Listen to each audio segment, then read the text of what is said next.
Good morning, y'all. To all my small business owners out there, all my entrepreneurs. Don't listen to the haters. The people that are speaking negatively in your life are not the people you need to speak to. Remember, hate comes from the bottom, it doesn't come from the top. Watch this video.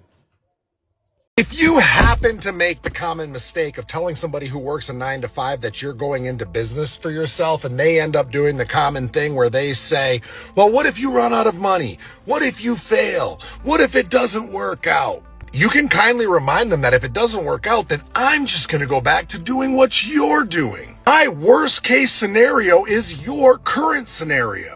You got to remember that the people that are doubting you are the people that are currently doing what you do not want to currently do. And the people that are going to support you and raise you up are doing what you want to do. So hang out with us.